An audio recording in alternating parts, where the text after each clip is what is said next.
اللہ رب العالمین احکم الحاکمین کی حمد و ثنا اور لامحدود رضا پاک آقا نامدار حضور مدری تاجدار شفیع روز شمار احمد مختار حبیب پروردگار جناب محمد مصطفیٰ صلی اللہ تعالی علیہ وآلہ وسلم کی ذات بابرکات پر پیش کرنے کے بعد رب العالمین احکم الحاکمین کی مقدس عظیم اور پاک بارگاہ کے اندر دعا ہے کہ خالق کائنات اپنے محبوب کریم صلی اللہ تعالی علیہ وآلہ وسلم کے صدقے تمام امت مصطفیٰ صلی اللہ تعالی علیہ وآلہ وسلم پر اپنا فضل و کرم شامل حال فرمائے۔ عزیزان گرامی،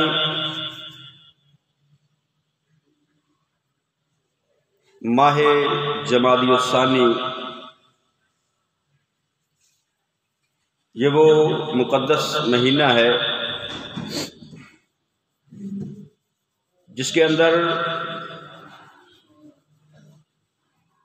خلیفہ اول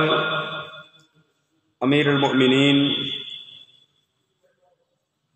حضرت ابو بکر صدیق رضی اللہ تعالی عنہ کا یوم وصال ہے۔ اس حوالے سے اس ماہ مبارکہ کے اندر آپ کا ذکر خیر کیا جاتا ہے۔ اللہ رب العالمین احکم الحاکمین نے جو اس تمام کائنات کا خالق ہے، مالک ہے، رازق ہے، اس نے جتنے بھی مخلوقات تخلیق فرمائی ہیں ان مخلوقات کے اندر بھی اللہ نے درجات رکھے۔ بعض مخلوقات کو بعض مخلوقات پر فضیلت عطا فرمائی، جس طرح کہ تمام مخلوقات سے بہتر اللہ نے انسان کو بنایا، تمام مخلوقات کے اوپر انسان کو عظمت اور فضیلت عطا فرمائی، اور پھر اللہ رب العالمین احکم الحاکمین نے 1,24,000 کم و بیش انبیاء و مرسلین اس دنیا کے اندر مبعوث فرمائے، دنیا والوں کی ہدایت کے لیے، رہنمائی کے لیے۔ انبیاء کرام علیہم السلام کے اندر بھی اللہ رب العالمین احکم الحاکمین نے بعض کو بعض پر فضیلت عطا فرمائی۔ خالق نے فرمایا تلک الرسل فضلنا بعضهم علی بعض، فرمایا یہ جو رسولوں کی جماعت ہے ان میں سے ہم نے بعض کو بعض پر فضیلت عطا فرمائی۔ منہم من کلم اللہ، فرمایا ان میں سے کوئی ایسا ہے جس کو شرف کلام بخشا۔ ورفع بعضهم درجات، اور کوئی ایسا ہے جس کو سارے نبیوں پر کئی درجے فضیلت عطا فرمائی، یعنی نبی مکرم صلی اللہ تعالی علیہ وآلہ وسلم۔ تو تمام انبیاء سے افضل اور اعلیٰ نبی کریم صلی اللہ تعالی علیہ وآلہ وسلم کو بنایا، تمام نبیوں پر عظمت و فضیلت عطا فرمائی، اور پھر انبیاء کے بعد انبیاء کی امتوں کے اندر سب سے اعلیٰ شان اور فضیلت اللہ نے امت مصطفیٰ صلی اللہ تعالی علیہ وآلہ وسلم کو عطا فرمائی، اور پھر امت مصطفیٰ صلی اللہ تعالی علیہ وآلہ وسلم کے جتنے افراد ہیں، آقا کریم صلی اللہ تعالی علیہ وآلہ وسلم کا اعلان نبوت فرمانے سے لے کر پہلے کلمہ گو سے لے کر آخری کلمہ گو تک جتنی بھی قیامت تک امت آئے گی، پوری امت کے اندر اللہ نے ان مقدس ہستیوں کو افضل اور اعلیٰ قرار دیا جنہوں نے رسول اللہ صلی اللہ تعالی علیہ وآلہ وسلم کی صحبت کو حاصل کیا، یعنی صحابہ کرام رضوان اللہ تعالی علیہ مجمعین پوری امت سے افضل ہیں۔ اور پھر صحابہ کے اندر بھی اللہ رب العالمین احکم الحاکمین نے عظمت و فضیلت کے درجات رکھے۔ اللہ رب العالمین احکم الحاکمین قرآن مقدس کے اندر کئی ایک مقامات پر نبی کریم صلی اللہ تعالیٰ علیہ وآلہ وسلم کے صحابہ کی شان و عظمت کو بیان فرمایا، اور اللہ رب العالمین احکم الحاکمین نے صحابہ کرام رضوان اللہ تعالی علیہم اجمعین ان کی جو عظمت و فضیلت کو بیان فرمایا، تو ان سارے صحابہ کی جو جماعت ہے جس میں 1.25 لاکھ صحابہ، اللہ رب العالمین احکم الحاکمین نے سارے صحابہ کے ساتھ جو ہے وہ جنت کا وعدہ فرمایا، اور ان کو اللہ نے اپنی رضا اور خوشنودی کا سرٹیفکیٹ عطا فرمایا۔ تو ان صحابہ کرام کے اندر بھی اللہ رب العالمین احکم الحاکمین نے، جو کہ پوری امت سے افضل ہیں، ان کے اندر بھی اللہ رب العالمین احکم الحاکمین نے فضیلت کے درجات رکھے۔ قرآن مقدس ہے، سورۃ الحدید ہے، آیت نمبر 10 ہے۔ رب العالمین احکم الحاکمین نے فرمایا، لا یستوی منکم من انفق من قبل الفتح وقاتل اولئک اعظم درجۃ من الذین انفقوا من بعد وقاتلوا۔ اور رب العالمین احکم الحاکمین نے فرمایا کہ یہاں پر اللہ نے صحابہ کی جماعت کو 2 حصوں کے اندر تقسیم فرمایا۔ ایک وہ صحابہ کی جماعت جنہوں نے فتح مکہ سے پہلے اسلام قبول کیا، نبی کریم صلی اللہ تعالیٰ علیہ وآلہ وسلم کے ساتھ جہاد کیا، اپنے مال کو خرچ کیا، اپنی جانوں کے ساتھ جہاد کے اندر وہ شامل ہوئے، شریک ہوئے۔ اور دوسرے وہ صحابہ کرام کی جماعت ہے جنہوں نے فتح مکہ کے بعد اسلام قبول کیا۔ تو فتح مکہ سے پہلے کا جو دور تھا، ہجرت کا دور، ہجرت سے پہلے کا دور، ابتدائے اسلام کا دور، وہ مشکلات کا دور تھا۔ نبی کریم صلی اللہ تعالیٰ علیہ وآلہ وسلم نے جس وقت اعلان نبوت فرمایا، تو صحابہ کرام رضوان اللہ تعالی علیہ مجمعین میں سے خوش نصیب جنہوں نے اسلام کو پہلے قبول کیا، پہلے کلمہ پڑھا، اور پھر جو کلمہ پڑھتا وہ مشرکین مکہ کے ظلم و ستم کا شکار ہوتا۔ حضرت بلال حبشی کے واقعات آپ احباب کے سامنے ہیں، حضرت سلمان فارسی کے واقعات آپ کے سامنے ہیں، صحابیات کے واقعات آپ کے سامنے ہیں، کہ جس نے بھی اس وقت ابتدائی اسلام کے اندر کلمہ پڑھا، نبی کریم صلی اللہ تعالیٰ علیہ وآلہ وسلم کی غلامی کو اختیار کیا، مشرکین مکہ نے ان پر ظلم و ستم کے پہاڑ توڑے۔ تو ظلم برداشت کر کے، ستم برداشت کر کے، مشکلات برداشت کر کے پھر دین پر ثابت قدم رہنا، یہ ان صحابہ کرام کا یہ خاصہ تھا کہ جتنی بھی مشکلات آئیں، ماریں کھائیں، تکلیفیں برداشت کی، اور سوشل بائیکاٹ جو 3 سال شیب ابی طالب کے اندر گزارے، کہ جہاں کھانے کو بھی میسر نہیں تھا، درختوں کے پتے کھا کر گزارا کیا کرتے تھے صحابہ کرام اور نبی کریم صلی اللہ تعالیٰ علیہ وآلہ وسلم۔ تو فتح مکہ سے پہلے کا جو دور تھا وہ مشکلات کا دور تھا۔ پھر جب ہجرت کیا، مشرکین مکہ کے ظلم و ستم سے تنگ آ کر نبی کریم صلی اللہ علیہ وسلم نے صحابہ کو حکم ارشاد فرما دیا کہ مکہ چھوڑ دو۔ حبشہ کی طرف ہجرت ہوئی ایک بھی، پھر دوسری ہجرت بھی ہوئی، پھر مدینہ کی طرف جو ہے وہ ہجرت ہوئی۔ تو پھر ہجرت کے بعد جو ہے پھر مسلمانوں کو جنگوں کا سامنا، جہاد کا سامنا، جنگ بدر، احد، خندق، یعنی وہ جو دور تھا وہ مشکلات کا دور تھا۔ پھر جب اللہ نے اپنا وعدہ پورا فرمایا، مکہ فتح ہوا، نبی کریم صلی اللہ تعالیٰ علیہ وآلہ وسلم ایک فاتح کی حیثیت سے مکہ کے اندر داخل ہوئے، تو اس کے بعد جن صحابہ کرام نے ایمان قبول کیا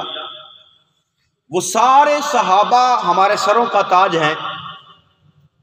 وہ حضرت ابو سفیان ہوں، حضرت امیر معاویہ ہوں، نبی کریم صلی اللہ تعالیٰ علیہ وآلہ وسلم کے سارے صحابہ پوری امت سے اعلیٰ ہیں، افضل ہیں، ہمارے سروں کا تاج ہیں، ہمارے سردار ہیں۔ لیکن جو فتح مکہ سے پہلے والے تھے ان کی قربانیوں کو دیکھ کر، ان کی مشکلات برداشت کرنے کو دیکھ کر، ان کے مال اور جان خرچ کرنے کو دیکھ کر،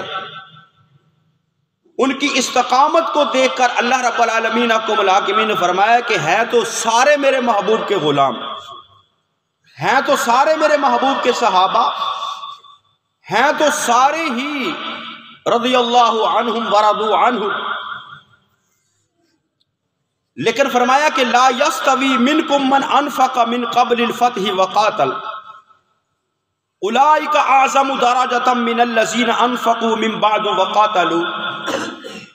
فرمایا جنہوں نے فتح مکہ کے بعد اسلام قبول کیا اور جہاد کیا، اور جنہوں نے فتح مکہ سے پہلے اسلام قبول کیا اور جہاد کیا، فرمایا یہ برابر نہیں ہو سکتے۔ پہلے والوں کے درجات بلند ہیں، پہلے والوں کے درجے بلند ہیں، کیونکہ اللہ نے فرمایا نا والسابقون الاولون من المہاجرین والانصار، جو سبقت لینے والے ہیں، پہلے اسلام قبول کرنے والے ہیں، پہلے مال خرچ کرنے والے ہیں، پہلے جہاد کرنے والے ہیں، تو ان کا مقام اور ان کا مرتبہ جو ہے وہ بلند ہے۔ لیکن اللہ نے فرمایا کہ یہ سارے جو کہ میرے محبوب کے صحابہ بن گئے، سارے میرے محبوب کے غلام بن گئے، وَكُلًّا وَعَدَ اللَّهُ الْحُسْنَى، اللہ نے فرمایا کہ میں نے ان سب کے ساتھ جو ہے وہ جنت کا وعدہ کر دیا۔ تو سارے صحابہ جنتی ہیں، سارے صحابہ جو ہے وہ نبی کریم صلی اللہ تعالیٰ علیہ وآلہ وسلم کے توسط سے وہ پوری امت سے افضل اور اعلیٰ ہیں۔ امیر اہل سنت حضرت علامہ مولانا الیاس قادری دامت برکاتہم العالیہ نے جو اس امت کو نعرہ عطا فرمایا کہ ہر صحابی نبی جنتی جنتی، یعنی جس نے محبوب کریم صلی اللہ تعالیٰ علیہ وآلہ وسلم کی ایمان کی حالت کے اندر زیارت کی اور مرتے دم تک وہ اپنے ایمان پر قائم رہا، اس کو صحابیت کا سرٹیفکیٹ ملا، اس کو صحابیت کا جو ہے وہ اعلیٰ ایوارڈ ملا، تو اللہ نے ساروں کے لیے فرمایا ہے وَكُلًّا وَعَدَ اللَّهُ الْحُسْنَى، فرمایا اللہ نے ساروں کے ساتھ جنت کا وعدہ فرما دیا ہے۔ تو پھر ان سارے صحابہ کے اندر سے بھی یہ جو فتح مکہ سے پہلے والے ہیں، ان صحابہ کے اندر بھی پھر درجات ہیں، پھر فضیلتیں ہیں۔ تو اہل سنت کا اس پر اجماع ہے کہ سارے صحابہ سے جو افضل ہستی ہے وہ حضرت ابو بکر صدیق رضی اللہ تعالیٰ عنہ کی ہستی ہے۔ اس پر احادیث طیبات ہیں، اس پر قرآن مقدس کی آیات بینات ہیں۔ ہم ہر نماز کے اندر سورہ فاتحہ پڑھتے ہیں، سورہ فاتحہ کے اندر یہ پڑھتے ہیں نا اہدنا الصراط المستقیم صراط الذین انعمت علیہم، کہ اللہ ہم کو سیدھے راستے پر ہدایت عطا فرما، سیدھے راستے پر چلنے کی توفیق نصیب فرما۔ کن لوگوں کا راستہ جن پر تیرا انعام ہوا، صراط الذین انعمت علیہم۔ اب انعام والوں کو اللہ نے جن کیٹیگریز کے اندر جو ہے وہ تقسیم کیا ہے، اس کے اندر فرمایا انعم اللہ علیہم من النبیین، فرمایا سب سے پہلے انبیاء کی جماعت ہے۔ اس کے بعد جو نبیوں کے بعد جو نمبر ہے وہ ہے والصدیقین، صدیقین کا نمبر ہے، اور صدیقین کے اندر جو ہے وہ امت کے اندر سب سے اعلیٰ مقام حضرت ابو بکر صدیق رضی اللہ تعالیٰ۔ حضرت ابو بکر صدیق رضی اللہ تعالیٰ عنہ، یہ اس پر اہل سنت کا اجماع ہے کہ سارے صحابہ سے اعلیٰ شان اور اعلیٰ مقام جو ہے وہ حضرت ابوبکر صدیق ہے، کیونکہ آپ نے ایمان سب سے پہلے قبول کیا، آپ نے کلمہ سب سے پہلے پڑھا مردوں کے اندر، اور پھر اپنا مال جو ہے وہ سب سے پہلے رسول اللہ صلی اللہ تعالیٰ علیہ وآلہ وسلم پر قربان کیا، اور اتنا مال قربان کیا کہ حضرت عمر فاروق رضی اللہ تعالیٰ عنہ، آپ نے جب دیکھا کہ حضرت ابوبکر صدیق جو ہے وہ ہر معاملے میں ہم سے بڑھ جاتے ہیں، آگے نکل جاتے ہیں، تو ان کے دل کے اندر یہ خیال پیدا ہوا کہ کیوں نہ کچھ ایسا کیا جائے کہ حضرت ابوبکر صدیق سے میں آگے نکل جاؤں۔ اور اللہ فرماتا ہے فاستبقوا الخیرات، نیکیوں کے اندر جو ہے وہ ایک دوسرے سے آگے بڑھنے کی کوشش کیا کرو، دنیاوی معاملات کے اندر نہیں کہ دنیا کے اندر دوسرے کو پیچھا کرنے کی کوشش کی جائے، آگے بڑھنے کی کوشش کی جائے، نہیں، فرمایا نیکیوں کے اندر آگے بڑھو، نیکیوں کے اندر ایک دوسرے سے سبقت جو ہے وہ حاصل کرنے کی کوشش کیا کرو، فاستبقوا الخیرات۔ تو صحابہ کرام کے درمیان بھی یہی جذبہ تھا کہ ہم ایک دوسرے سے بڑھ کر نیکی کریں۔ تو حضرت عمر فاروق فرماتے ہیں کہ میرے پاس مال زیادہ تھا، جب نبی کریم صلی اللہ تعالیٰ علیہ وآلہ وسلم نے اعلان فرمایا کہ مال جمع کرواؤ اسلام کی خاطر، اسلام کی تبلیغ کی خاطر، تو حضرت عمر کہنے لگے کہ اس وقت میرے پاس مال زیادہ ہے، اب تو میں جو ہے حضرت ابوبکر صدیق سے سبقت لے جاؤں گا، آگے بڑھ جاؤں گا۔ تو حضرت عمر گھر کے اندر گئے، جا کر سارا مال جو ہے وہ اکٹھا کیا، اکٹھا کر کے اس کو 2 حصوں کے اندر تقسیم کیا۔ جب 2 حصوں کے اندر تقسیم کیا تو مال کے اعتبار سے، تعداد کے اعتبار سے وہ مال کافی تھا، تو دل میں خوش ہوئے کہ آج میں ابوبکر سے زیادہ جو ہے وہ آگے بڑھ جاؤں گا، سبقت لے جاؤں گا۔ اپنا آدھا مال اٹھایا اور اٹھا کر نبی کریم صلی اللہ تعالیٰ علیہ وآلہ وسلم کے قدموں کے اندر لا کر رکھ دیا۔ ابھی حضرت ابوبکر صدیق نہیں پہنچے، تو جب مال کو دیکھا صحابہ کرام جو دیگر تھے، انہوں نے جو مال جمع کروایا اس کو دیکھا تو دل میں خوش ہوئے کہ میرا مال زیادہ ہے۔ لیکن تھوڑی دیر گزری، حضرت ابوبکر صدیق جو ہے وہ بارگاہ مصطفیٰ کے اندر حاضر ہوئے، تو حاضر ہو کر اپنے تن کے کپڑے تک جو ہے وہ آپ نے اس کے اندر رکھ دیے تھے، اپنا سارا مال جو گھر کا تھا وہ اکٹھا کیا اور اکٹھا کر کے مصطفیٰ کریم صلی اللہ علیہ وسلم کی بارگاہ کے اندر لا کر پیش کر لیا۔ تو نبی کریم صلی اللہ تعالیٰ علیہ وآلہ وسلم نے پوچھا صحابہ سے، بھئی کیا لائے ہو؟ کسی نے کہا میں اتنا لایا ہوں، کسی نے کہا میں اتنا لایا ہوں، میں اتنا لایا ہوں۔ حضرت عمر سے پوچھا تو عرض کیا یا رسول اللہ صلی اللہ تعالیٰ علیہ وآلہ وسلم، میرے پاس مال زیادہ تھا، کافی مال تھا، تو میں نے اپنے مال کے 2 حصے کیے ہیں، آدھا آپ کی بارگاہ کے اندر لے آیا ہوں، اب آدھا جو اپنے گھر والوں کے لیے چھوڑ آیا ہوں۔ حضرت ابوبکر صدیق سے پوچھا کہ ابو بکر تم کیا لائے ہو؟ عرض کیا یا رسول اللہ صلی اللہ تعالیٰ علیہ وآلہ وسلم، میرے گھر میں جو کچھ تھا میں سارا اٹھا کر آپ کی بارگاہ میں لے کر آ گیا ہوں۔ تو نبی کریم صلی اللہ تعالیٰ علیہ وآلہ وسلم نے فرمایا ابو بکر اگر سارا کچھ میرے لیے لے کر آ گئے ہو، دین اسلام کی خاطر لے کر آ گئے ہو، میرے قدموں میں لا کر رکھ دیا ہے، میرے قدموں کے اوپر نچھاور کر دیا ہے، گھر کا سارا مال۔ روایات کے اندر آتا ہے کہ حضرت ابوبکر صدیق جب مال اکٹھا کر لیا تو دیواروں پر ہاتھ مار کر لکھتے تھے کہیں کوئی سوئی بھی جو ہے وہ نہ رہ جائے۔ تو سارا مال جب لا کر آقا نے فرمایا ابو بکر سارا مال تو میرے پاس لے کر آ گئے ہو، گھر کے لیے کیا چھوڑ کر آئے ہو؟ تو حضرت ابو بکر صدیق نے عرض کیا یا رسول اللہ صلی اللہ تعالی علیہ وآلہ وسلم اب کی تو لہم اللہ ورسولہ، اے اللہ کے محبوب مال سارا آپ کے قدموں میں لا کر رکھ دیا ہے، گھر اللہ اور اس کا رسول چھوڑ کر آیا ہوں۔ نعرہ تکبیر، اللہ اکبر، نعرہ رسالت، نعرہ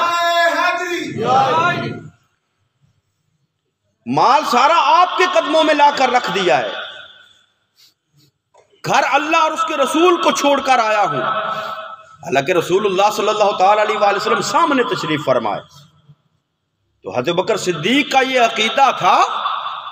کہ اگر رسول اللہ صلی اللہ تعالیٰ علیہ وآلہ وسلم میرے سامنے بھی موجود ہے لیکن محبوب کریم صلی اللہ علیہ وسلم کی نظر کرم میرے گھر کے اوپر بھی موجود ہے۔ پروانے کو چراغ تو بلبل کو پھول بس، صدیق کے لیے ہے خدا اور اس کا رسول بس۔ تو جس کے اللہ اور اس کے رسول جس کے ہو جائیں پھر اس کو کائنات کے اندر کسی چیز کی ضرورت نہیں رہتی۔ تو اسلام پہلے قبول کیا، مال جو ہے وہ رسول اللہ صلی اللہ علیہ وسلم کی بارگاہ میں جو ہے وہ پیش کر دیا۔ آقا کریم صلی اللہ علیہ وسلم نے ارشاد فرمایا کہ دنیا کے اندر جتنا نفع حضرت ابو بکر کے مال نے مجھے دیا ہے کسی اور نے اتنا نفع نہیں دیا۔ نبی کریم صلی اللہ علیہ وسلم نے فرمایا ما نفعنی مال قط ما نفعنی مال ابی بکر۔ آقا نے فرمایا دنیا کے اندر جتنا نفع جتنا فائدہ ابو بکر کے مال نے مجھے دیا ہے کسی اور کے مال نے مجھے اتنا فائدہ نہیں دیا۔ جب آقا نے یہ فرمایا تو ابو بکر صدیق کی آنکھوں کے اندر آنسو آ گئے، فبکا، رونے لگے، فبکا ابو بکر، ابو بکر صدیق کی آنکھوں میں آنسو آ گئے کہ رسول اللہ صلی اللہ تعالیٰ علیہ وآلہ وسلم کی کتنی نظر کرم ہے، کتنی نظر عنایت ہے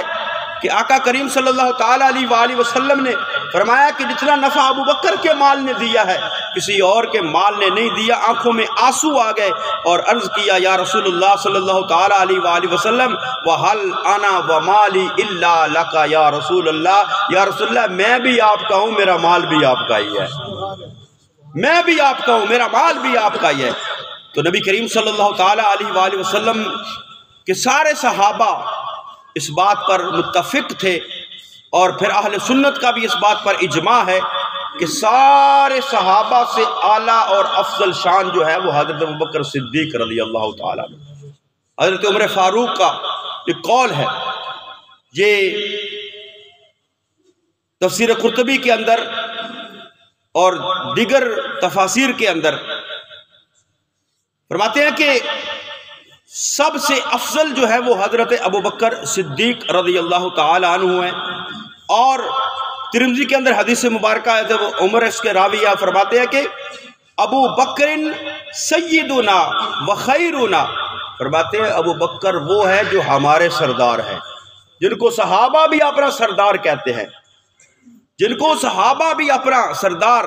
ابو بکر سیدنا و خیرنا وَأَحَبُّنَا إِلَىٰ رسول اللہ صلی اللہ علیہ وسلم، فرماتے ابو بکر ہمارے سردار ہیں اور ہم سب سے بہتر ہیں۔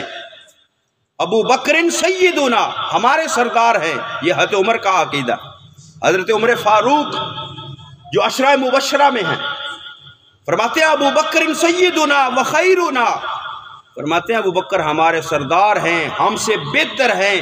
وَأَحَبُّنَا إِلَىٰ رسول اللہ صلی اللہ علیہ وسلم، اور فرماتے ہیں ہم سب میں سے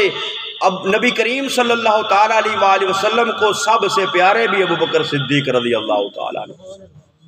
سب سے پیارے بھی ابو بکر صدیق رضی اللہ تعالیٰ عنہ ہیں۔ تو اہل سنت و جماعت کا اس بات پر اجماع ہے کہ سارے صحابہ نبی کریم صلی اللہ تعالیٰ علیہ وآلہ وسلم کے پوری امت سے اعلیٰ ہیں۔ پوری امت کے اندر جو افضل جماعت ہے وہ صحابہ کی جماعت ہے،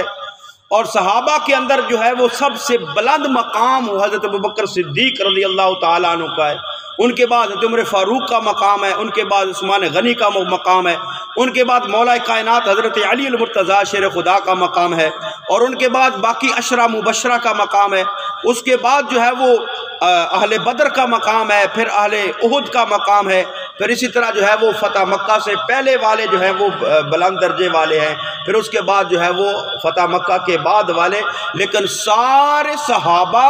پوری امت سے افضل اور اعلیٰ ہے۔ اور سابر صحابہ کے اندر سب سے اعلیٰ شان، سب سے اعلیٰ مقام، اور سب سے جو نبی کریم صلی اللہ تعالیٰ علیہ وآلہ وسلم کے ساتھ قربت ہے، نبی کریم صلی اللہ علیہ وسلم کے ساتھ جو صحبت ہے، جس کا ذکر اللہ نے قرآن کے اندر فرمایا، ابو بکر صدیق وہ صحابی ہیں جن کی صحابیت کو اللہ نے قرآن کے اندر ذکر فرمایا، جن کی صحابیت کو اللہ نے قرآن کے اندر فرمایا ہے، اور جن کو محبوب نے اپنے ساتھ فرمایا ہے۔ فرمایا لا تحزن ان اللہ معنا، اے ابو بکر ہجرت کی رات فرمایا ابو بکر ڈرنے کی ضرورت نہیں ہے، اللہ تیرے ساتھ بھی ہے، اللہ میرے ساتھ بھی ہے۔ لا تحزن ان اللہ معنا، فرمایا اللہ ہمارے ساتھ ہے۔ اور پھر